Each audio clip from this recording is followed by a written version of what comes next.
good evening, good day, wherever you are in the world. Welcome to a daily live stream on my channel. I'm Kristin. This is Traveling with Kristin, and we talk about the digital nomad lifestyle every day, and travel, and remote work, and life, and all sorts of things. So welcome if you're new, and welcome if you're not new. Welcome if you're a reg.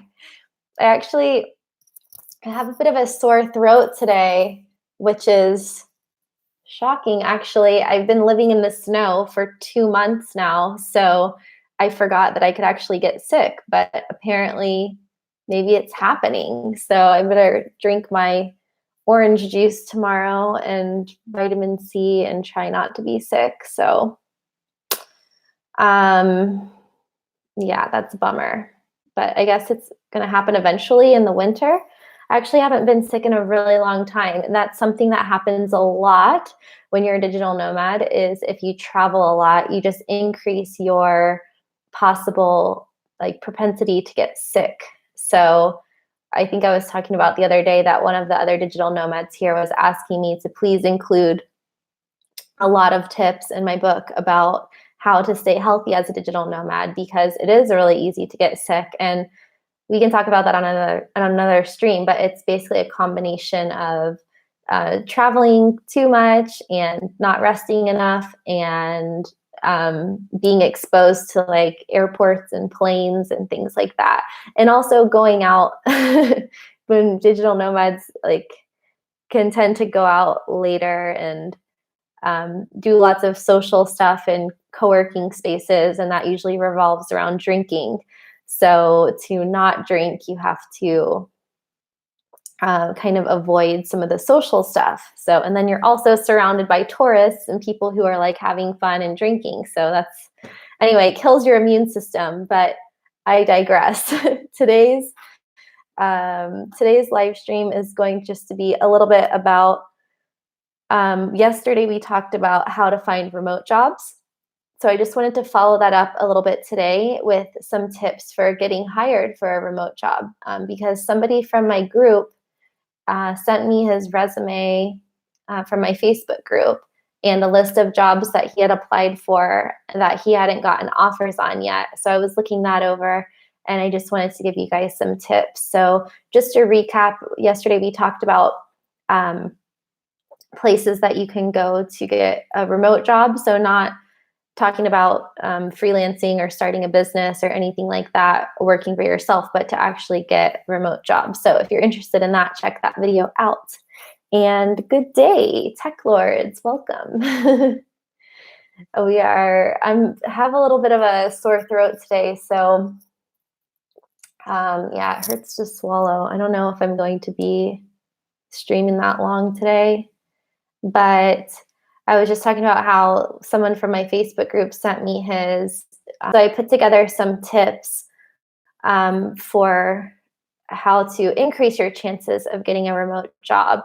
And really, I mean, the most important thing is if you take one major takeaway, is to just make sure that you're applying for jobs that you're qualified for, and matching your resume and your cover letter to the keywords that are in the job description. So I've actually heard of people putting things in the job descriptions to ensure that people read through the whole thing.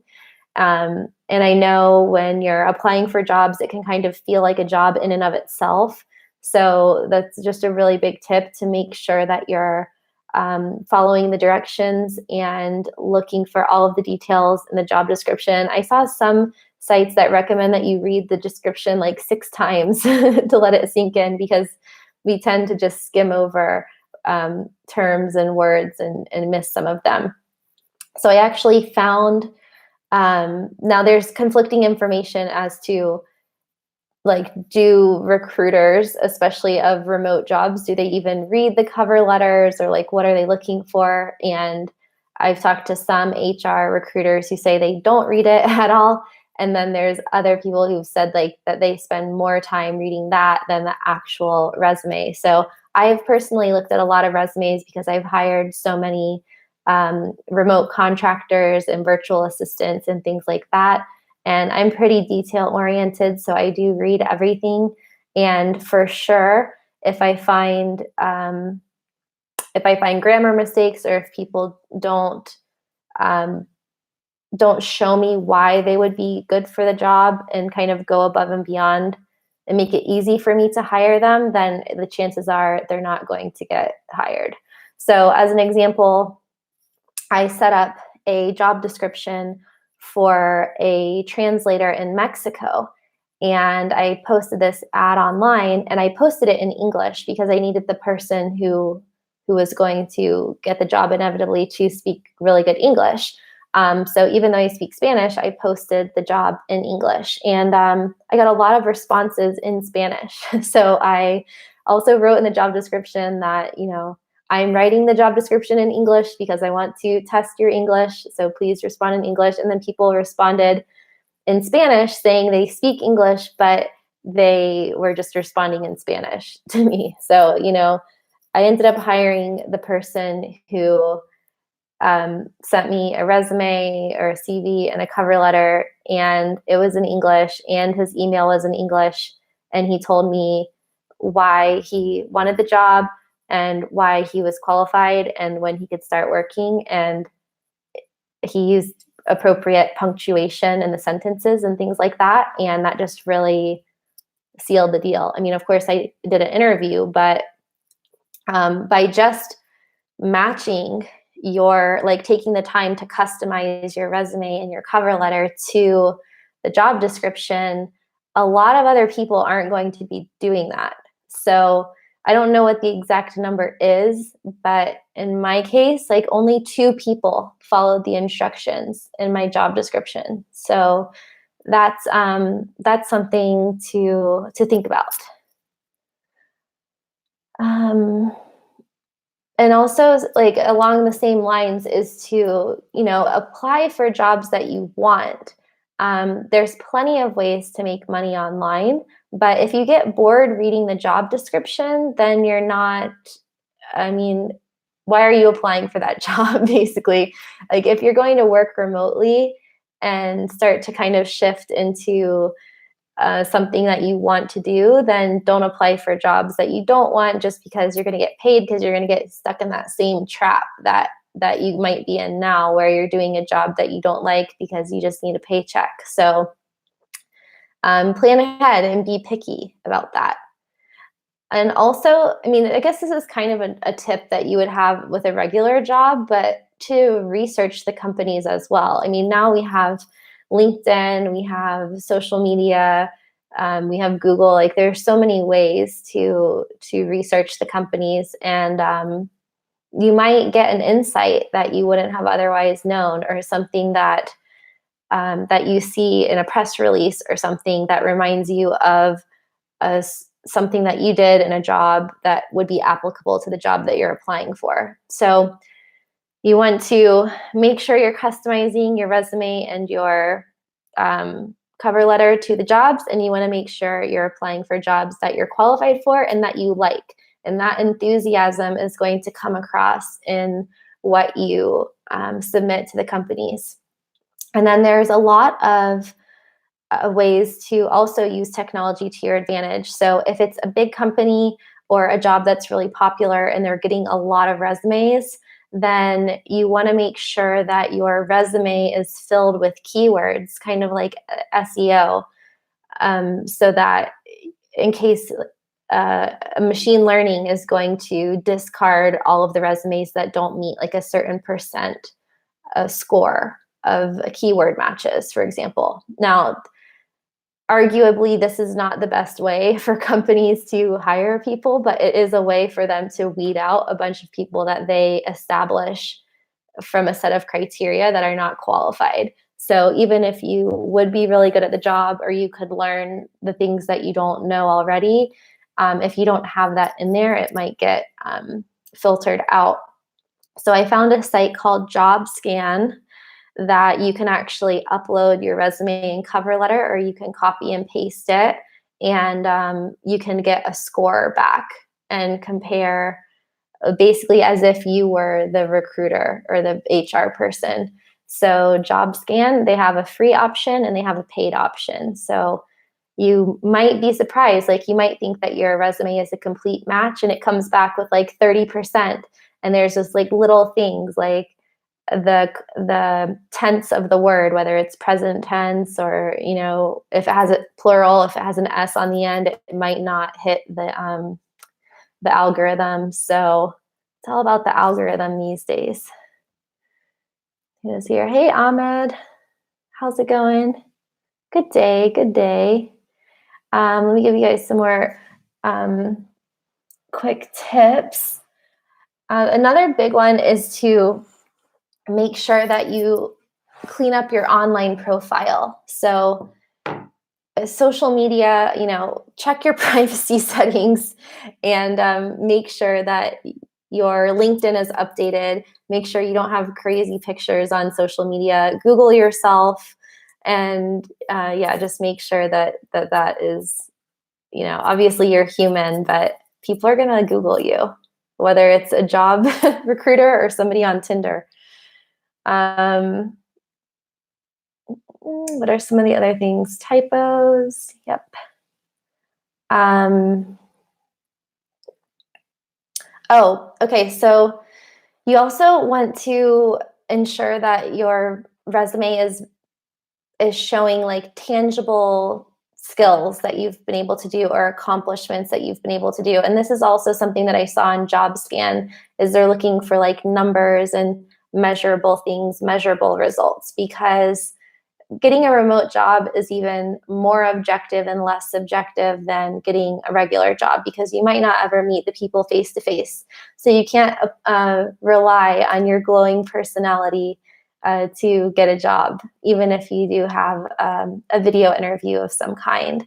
So you want to just like read the job description and then make sure that the documents that you're submitting to them are a reflection of how your personal experience and your skill set is going to fill the position and surpass the expectations of the job. So you can go through like the bullets and then just make sure that you're pulling the right things from your experience that are portraying you as the best person for the job. So let's think about if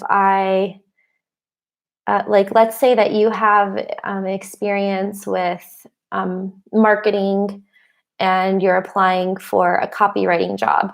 Well, you might not want to put like some sort of video production skills or something like that on your resume for a writing job, unless it included writing a script or some sort of way of showing that you have the skill that they're looking for in the job of it. Like, for example, I used to work in real estate, and I was on, like, I could put things like I sold a certain amount of real estate, or I closed this deal, or whatever it is. But also I was on that show House Hunters International.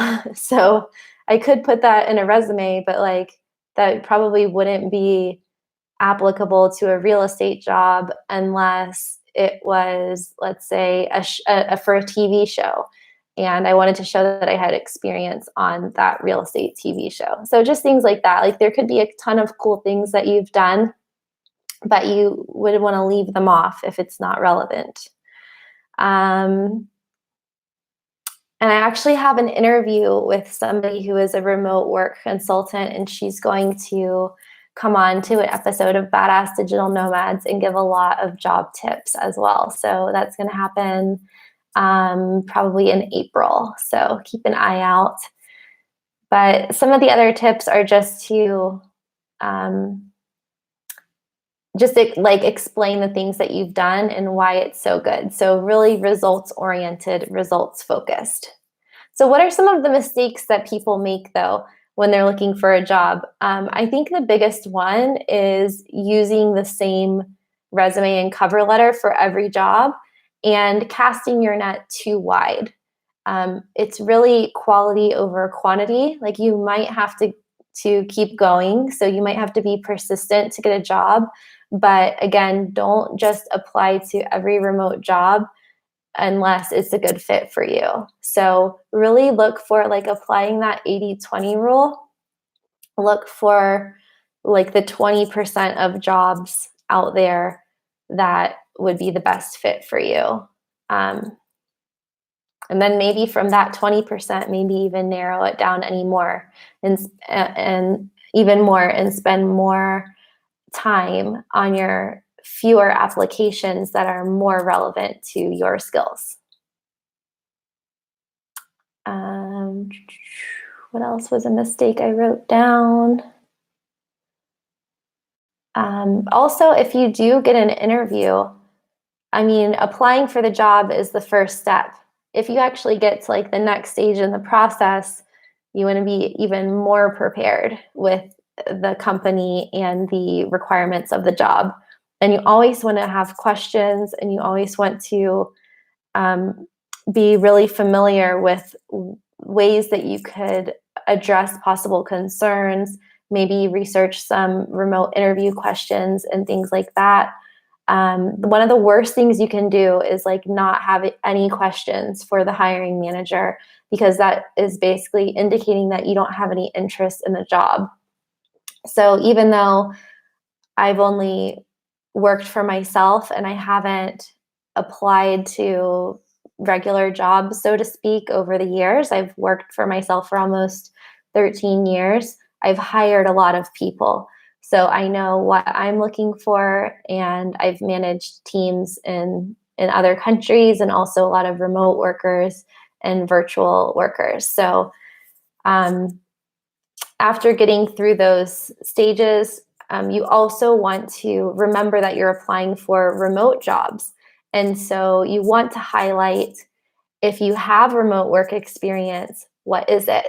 Because hiring managers aren't going to want to hire you just because you want to be a digital nomad and you want to travel and you want to be a remote worker. They're looking for what you can do for them. So if you have remote work experience, that is an indicator that you already have experience with being autonomous and proactive and self-starting. And if you don't have remote work experience, then it would be helpful to indicate that, or maybe not say that you don't have the remote work experience, but talk about traits or qualities, things like being very organized, being very action-oriented, being somebody who's proactive, to indicate that you would be successful in a remote work context where you don't have somebody looking over your shoulder. So you can communicate those soft skills, and then you can also take experience that you have from your job experience, like what were times that you managed a project or came up with an idea and implemented it, or took initiative and brought ideas to your superiors or CEO or something like that. So think about, even if you weren't given a lot of autonomy in your role, what are some examples of where you went above and beyond that would be an indicator that you would be able to manage yourself in a remote work context. So that's really important. Communication, for example, is something that is super important. So those are all the tips I have for you guys right now. Hop into the chat. Hey, Larry. Larry asks, let's see. A job that's available almost everywhere is proofreading, editing English, editing for local restaurants, stores, menus, brochures. Yes, editing and writing are really good jobs. I have a video on like the top 9 categories for digital nomad jobs. And, you know, because there's some things that you could legitimately do overnight. And writing is one of them. Hi, Games Hut. Hello. Tech Lords asks, what's the most common way for digital nomads to get paid? By PayPal, direct bank deposits, checks, etc. So it depends on which country you're working in and what your source of income is. As a business owner myself, I have a lot of different ways that people can pay me. Like crypto is one, for example, mostly just Bitcoin if they want to go that route. For a while there, we explored other cryptocurrencies, but it was just a lot of maintenance. So for me, even though my business is international and I live outside of the US, I still have a whole banking system in the US. So I'm able to take credit cards through Stripe, through Bank of America. I have all of the US e-wallet payment options like PayPal, Venmo, Google Wallet. I also opened Capital One, one of the online bank accounts. So I have a list of bank accounts that are online accounts in the US. And then I also have a TransferWise account that works really anywhere in the world. And there are enough digital nomads and companies using it now that you can actually pay for goods and services and receive payments through other TransferWise account holders. So it's basically like sending an intra-bank transfer, let's say in Canada, like sending an Interac email transfer. Basically, it's almost that fast. Or sending a transfer within one bank that doesn't need to go outside of the bank or pay extra transfer fees. So I've actually used that to pay for all sorts of things. I use it to pay for my WeWork membership in Argentina in a different currency. So you don't even need to hold bank accounts in different currencies anymore. You can just have one account like TransferWise that lets you exchange or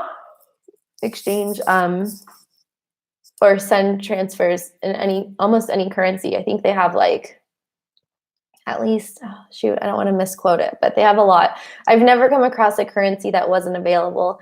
Even Buenos Aires with the peso and inflation and things like that, it was still possible. So, but that used to be a big hassle because people would have to go, especially in developing countries, they have to go to a local bank to make a deposit. So I also ended up opening accounts in Mexico and Nicaragua and Panama and all other places because in case I needed to pay a provider there or receive income in some way, I could do it. But these days, people can just send it to TransferWise, and that's really helpful. For digital nomads who are remote workers, it depends on the company that they are working for. So I know a girl here, for example, she's Canadian, but she works for a European company, and they pay her to an online bank account called N26, which I also have. I've tested them all, or most of them.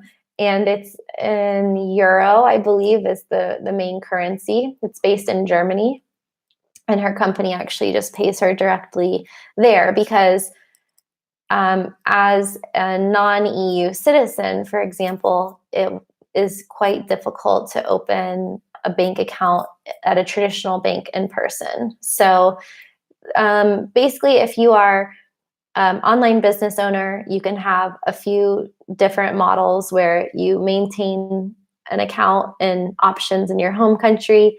You have one or two online banks. And then if there's a specific market or a country that you serve, you can open a physical bank there. I ended up opening a bank account here in Bulgaria, but I haven't used it yet. And if you work for a remote company, then typically the company would be the one in charge. And if you work as a solopreneur with different people, then TransferWise is really good. And Games Hut asks, how is Barcelona for digital nomads? Barcelona is many people's favorite city. I can't do these late live streams, you guys. I start falling asleep.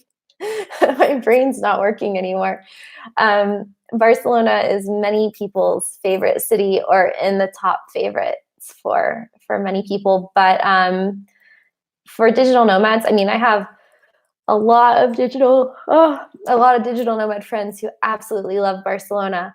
I don't find it to be completely optimal on paper for digital nomads because it does have pros and cons. I mean, nowhere's perfect. So on the plus side, it has a really great lifestyle. It has a mild climate. It has the beach. It has a lot of culture, history, really good food, obviously, if you like tapas. And the cost of living is pretty low. Um, but there are pockets of digital nomads there as well. And I think it's a place that's pretty easy to integrate because there's a lot of foreigners. It's just a big city. So that being so big can be a downside as well. If you don't speak Spanish, it can be hard to integrate with locals. So you might be able to integrate more with foreigners and other digital nomads, but it can be harder to really like integrate with the local community there, especially if you don't speak Catalan, which I don't. Also, because it's such a big city and it's a big tourist destination, the short-term rental rates can be really high. And so it can get expensive if you're not a local.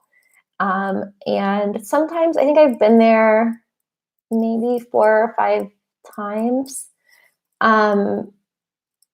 Sometimes when I go, I feel like it's always like rainy and cloudy. I don't know if that's just like the past few years. So even though it's not very cold there, I haven't been able to get good weather there recently. It's been like a bit dreary lately. And sometimes it can just feel like, I don't know how to explain it. Sometimes I feel like a little bit like an outsider there, I guess. Like I feel like a little bit lonely. It just seems like, I guess I haven't found my tribe there. But there are some co-living places popping up there. And there's also like a Soho house if you have a membership to that. And there are a lot of other, like especially European citizens living in Barcelona because Spain is so nice. Like there's so many people from around Europe living in Spain. So that's my answer for that. Hi, Kircho. Heart, thank you. Oh, Larry says Barcelona is his home base. Larry, what do you have to say about that? Am I on point? Great infrastructure and services, but very touristy, very crowded. Yeah, I find that,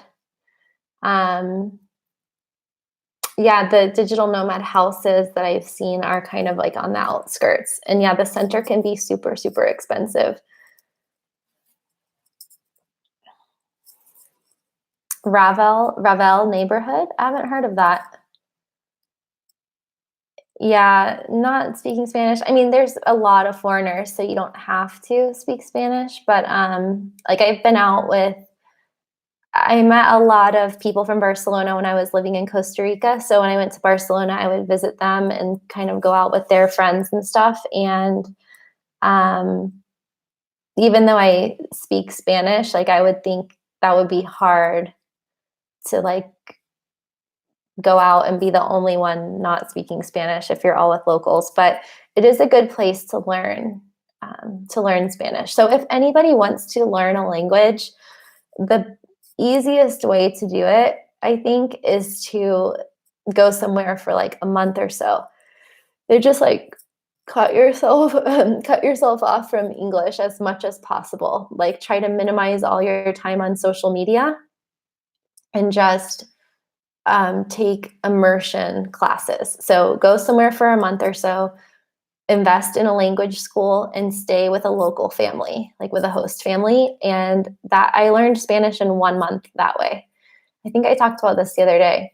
And I took 4 years of classes in like high school into college. And I don't know, maybe I had some subconscious memory of it, but it really happened a lot faster when I just went there and I went to school in Costa Rica and I lived with a Costa Rican family, and it was very uncomfortable and I drank a lot of coffee, but it's a really good way to learn a language fast. And so I always thought if I'm going to learn another language, I would do that. I would just go to the country, like it's German, I'm going to go to Germany. I'm going to go to a small town where no one speaks English and yeah, just do that.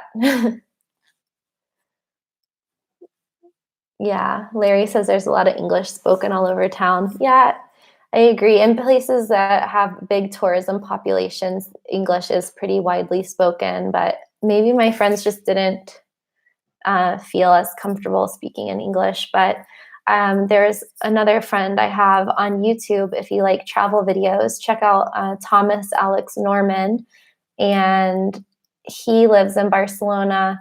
And he was saying recently that he was taking Spanish classes and like on and off. So he's from the UK. But if you're there for a while, it's definitely helpful. Games had asked, which city in Spain would you recommend? Something next to the beach would be nice. I mean, Barcelona is on the beach, but where else have I been? I haven't spent too much time in other beach towns. I've gone through places like Alicante and then islands like Menorca, Mallorca. Where else did I go that I really liked? Shoot. What is, hold on, I'm gonna find it. Cruise. Let me find the name of this city. I thought it was super nice and it was so affordable and it had really good vibes. Trips. Okay. Malaga? Is it Malaga? I think it was. Yeah, I really like Malaga. That's on the beach. And I also love San Sebastian in the Basque Country and all of the little towns along there, although it's not really practical maybe to live in some of those little towns like along the Camino de Santiago, but I liked it up there. And you can also surf there. So I used to surf and that's a nice surf spot. Larry said Costa Blanca, Alicante. Yeah, Alicante seems like a pretty cool spot. Costa Brava. Let me see where my friend is right now.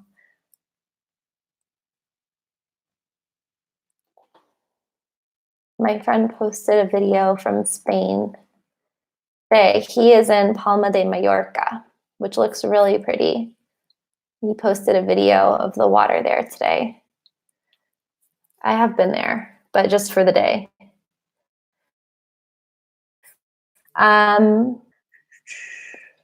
Okay, cool. Nerja, near Malaga, Costa del Sol. Yeah, I really love that area. Very nice. Tech Lords, is Belize a good place for digital nomads? So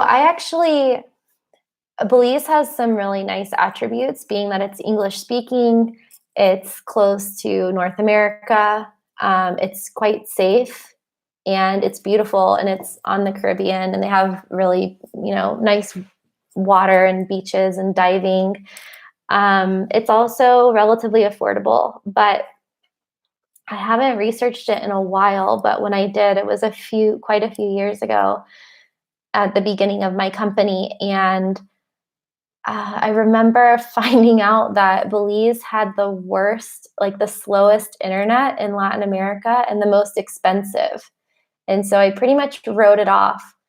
And some people were even messaging me later on that they wanted to collaborate and partner with me, but they couldn't prove that their internet was functional. So I didn't do it.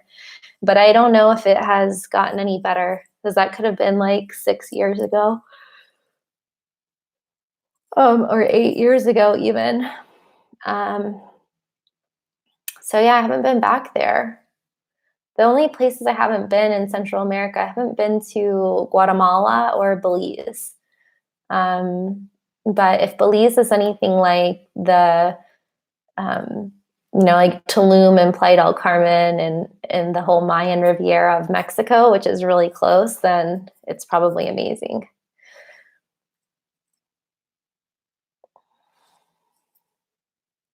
Larry asks, is Costa Rica better or, oh, Costa Rica is better, or even Panama. Better than Spain, you think? I like Panama, but I don't think I would live there. Well, it depends. I've only been to Panama City and Bocas del Toro. So it depends what you're looking for. I think the city is just too hot for me. It's too hot, it's too humid, but it's really cool to visit. It's cool to see the Panama Canal, and it's very tropical in the skyline, and they have like this bike path that goes along the coastline, but you can't actually swim in the water in Panama City because it's polluted. So it looks pretty, but oh, okay, better than Belize. Yeah, we were just talking about that. Yeah, the internet has gotten a lot better in Panama in recent years, but Panama City has a kind of a weird vibe because there's so many empty buildings. I don't know. There's like the Trump Tower and all of that stuff, which actually is in operation, but there's a lot of really big high rises that are just like empty. But a lot of people really like, apparently there's good co-working spaces and co-living options now in Bocas del Toro, which is not the most practical place to live, but it's really cool. It's really beautiful. It's worth a trip. And those are the islands on the Caribbean side. Also, Boquete. Boquete is very popular in Panama for expats, and it started as like a retiree destination, or not started, but it started getting popular and well known as a retiree destination. And it has a more similar climate to Costa Rica's Central Valley because it's mountains, temperate, moderate, and I have clients who've been there who really, really like it. How many hours would you recommend to work per day to enjoy the area and the vibes in the city? In Barcelona, or in general? You think 8 is too much? Yeah, well, it's funny that you asked that because tomorrow is the Estonia vlog, and I talk about this in the opening of the vlog. So did you guys see I'm having a premiere tomorrow? I don't want to give it away, but what I was saying is that there's a misconception that digital nomads are always on vacation because they're always traveling. And in some cases they are. It just depends. And then maybe they're less digital nomads and more backpackers or more travelers. But yeah, that's why it's good to stay in a place for a long time. Like I'm here in Bulgaria for more than 2 months. And so I've even only been snowboarding 10 days in 2 months, only 10 days. Like you could go snowboarding 10 days in a week, or 10 times in a week, or like every day for 10 days if you're on vacation. But when you're working, then it's really hard to do all of that stuff at the same time. Like I don't even think I've moved my car in like a week or something. So it just depends on what your workload is and how you want to manage your time. So you could do like a work sprint. You could work 5 days a week and take off on the weekends like everyone. You can change it up and have like your weekends on a Monday and Tuesday, for example, depending on what your work is, and then work through the weekend. Or you can decide to work in the mornings or work at night and then go sightseeing during the day. It just depends on like what you have to do. Like there have been times in my life as a digital nomad that I didn't have time to do anything. And there have been other times that I wasn't working as many hours per week and I could have like a leisurely lunch and take more time off and explore more. But I really like to go someplace like for at least 1 month. Berlin comes to mind. And I spent about a month in Berlin, and I was just working like I don't know, 30, 40 hours a week. And then I would take the metro and go to like a museum or a historical site or something like that. And I just had like a pretty normal life where I had that like ebb and flow. So yeah, Larry agrees. It depends what you're doing. Um, but I think one of the things that makes travel so special is that it can be in moderation. So if you go somewhere and you're never working at all, then I think maybe people start taking the travel part for granted. I don't know. Some of the digital nomads I've seen, they just end up like, um, you can like lose your sense of self if you don't have that much to do. So you still want to like have work and have a sense of purpose and not just be like drinking beer all day or drinking wine all day. It's like when you work really hard, you appreciate that time off that you can like go in Barcelona and have a glass of wine and some tapas at sunset and like kick back. But Tech Lords has already put in the work and he's worked a really long time. And now he only works 4 hours a week, which, yeah, I think that humans are meant to take sabbaticals sometimes. I don't think we're meant to work full time in knowledge worker jobs for so many years on end.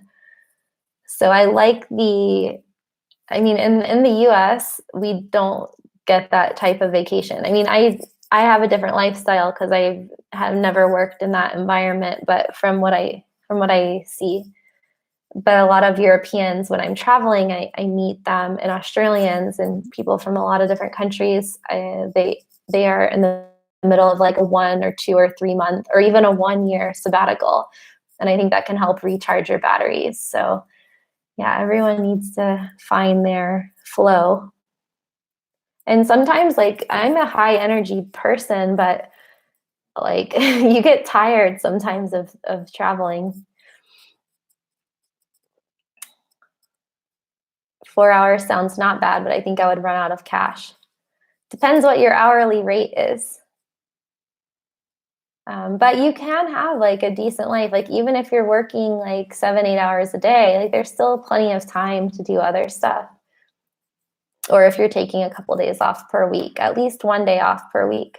And it's nice to be able to do something different than you would do at home. Like maybe, I don't know, I don't really remember my weekends in Florida. Oh yeah, my weekends in Florida and in the US would just basically be like going out to eat and drink, probably. But here it can be snowboarding, or in Barcelona or Germany, it can be like going to a football game or soccer game, going to a museum, stuff like that. So it's like there's more interesting things to do within walking distance.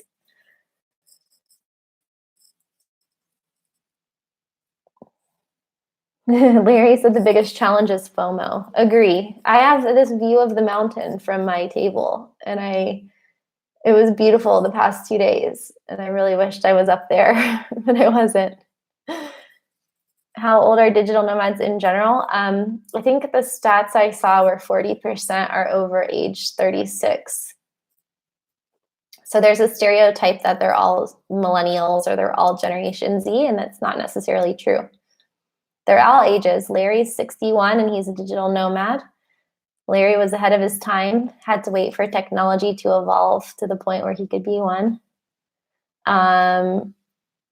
Tech Lords, I forgot, how old are you, Tech Lords? 58 in a couple months, but already retired. Oh, my dad told me today I shouldn't say this maybe. He's going to announce his retirement this year, so he's excited. And there's some digital nomads who like retire temporarily and then go back to work and then retire again. Those are the mini retirements that Tim Ferriss talks about, which I've never actually tried to do. I guess I have. I went once to Bali for a month in like 2009 when I was in between real estate obligations. And I think that was like a mini retirement, basically. It was the best month of my life, probably. It's nice. I'm glad that you guys are living this awesome lifestyle where you're like retired but traveling and then doing things you're interested in a couple hours of work. I think it's a great balance. I think the first week of March, I have the interview with Paul Beau, who's I think he's like 50 something, the radio vagabond, and he's going to be on the show. So that'll be fun. He just asked me when it was coming out. So I think it's March 5th or 6th. Soon. It's already almost March. Games Hut. Well, I will start as a digital nomad at 21 years old. Will I find some people at the same age? Yeah, for sure. Which country are you in or going to? Yeah, a good way to meet people is online and in real life. So if you have a job or you have like a certain number of hours of work per week and you're young, you're 20, 21, you just want to go have fun and meet people and travel and aren't so concerned with like climbing the digital nomad corporate ladder, so to speak, then you could consider doing one of the travel programs like Remote Year or Hacker Paradise, or going to one of the big digital nomad conferences and events where everybody's so open and friendly and welcoming. You can just join them and travel with like strangers basically, but everybody just becomes friends. So what is another one? Wi-Fi Tribe is another one. So that's a good way. You can go to Bali or Barcelona. You can go for 2 weeks or 1 month or like the whole year if you want.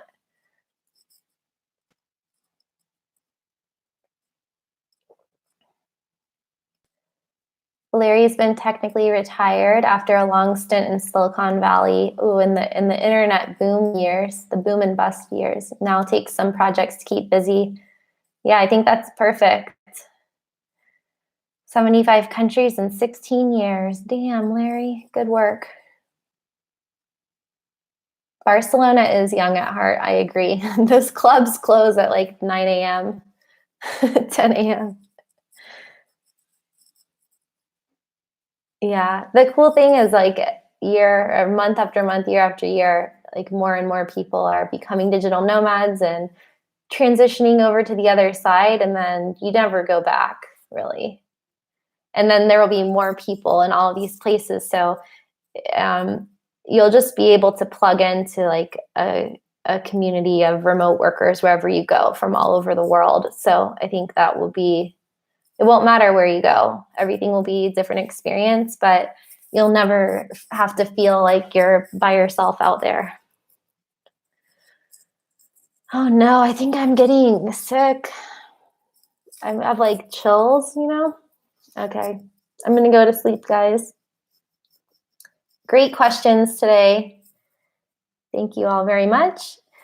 And see you tomorrow for Digital Nomad TV Wednesday. And it's the Estonia vlog part 1. It's scheduled for a premiere at 12 p.m. Eastern, which is 6 p.m. London time, GMT. And yeah, come watch with me. It's such a weird video. I can't wait for you guys to see it. It's basically a haunted house. If you want to check it out, you can get a preview on Instagram at Traveling with Kristin. I just posted a video or some photos on there tonight. So go over to Instagram now. You can see it. And then I'll see you tomorrow for the premiere. Oh, hey, Jessica. You're welcome. Bye, guys. Good to see you. Hasta mañana. Oh, yes, Larry. I'm so glad that you made it. I try to do them a little bit later, but now I'm just falling asleep. Ginger tea. Oh, yes. I think I'm out. I only have green tea, and that's too late for that. Yeah, I'll have to go to the store and get some. Actually, everything's open 24 hours here, so I could just go anytime. But it looks windy and cold. windy and 0 degrees, so maybe I won't tomorrow. Okay. Bye, guys. Good night.